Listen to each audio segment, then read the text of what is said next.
Aduh, ganggu mulu nih. Paman Rais, kayak orang bingung amat. Ada apa sih ini? Iya nih, saya lagi bingung. Kenapa ya tanaman ini berkhasiat untuk menyembuhkan suatu penyakit? Kira-kira kamu tahu nggak? Ah, tenang, Paman Rais. Itu mah gampang. Kita tanya Paman Gobang aja.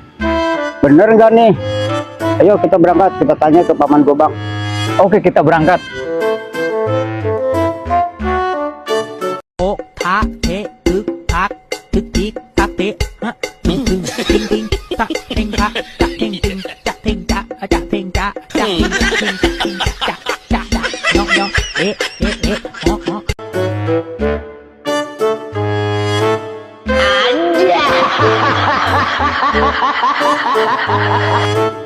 Assalamualaikum. Waalaikumsalam Paman Rais. Ada yang bisa saya banting? Pak, jangan duduk Paman Rais.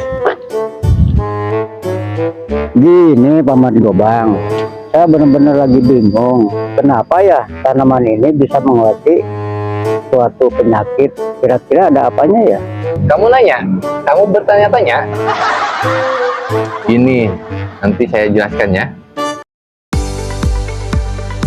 Berdasarkan kandungannya, di dalam tanaman terdapat dua kelompok utama senyawa hasil metabolisme, yaitu metabolit primer dan metabolit sekunder. Perbedaan keduanya terletak pada fungsi dan perannya dalam kehidupan tanaman tersebut. Metabolit primer merupakan senyawa yang mutlak dibutuhkan tanaman untuk bertahan hidup, tumbuh, dan berkembang biak. Senyawa ini berperan langsung dalam proses pembentukan energi, struktur sel, dan materi genetik.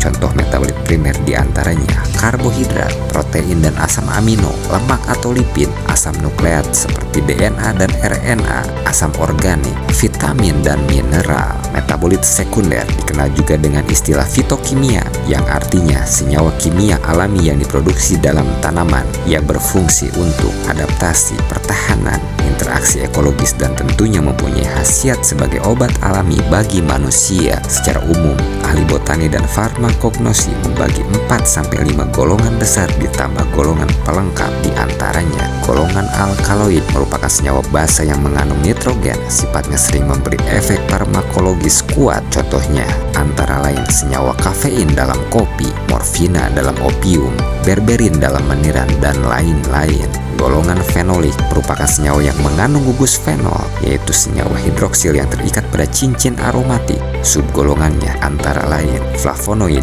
tanin, antosianin, lignan, kumarin, dan lain-lain. Contohnya seperti senyawa katekin dalam teh, kurkuminoid dalam kunyit, resveratrol dalam anggur.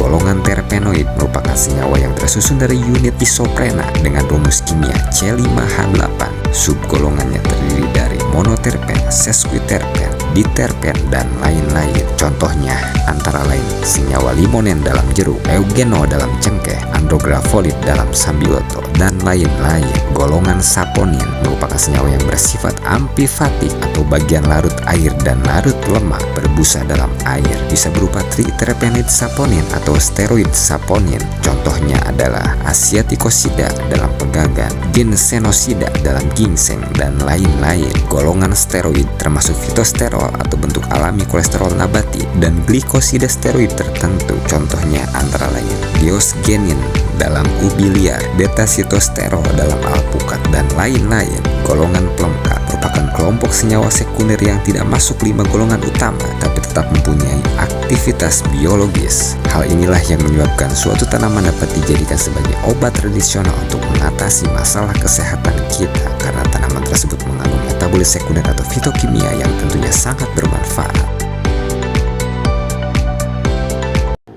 Nah, itu ya penjelasannya Paman Rais. Anjay.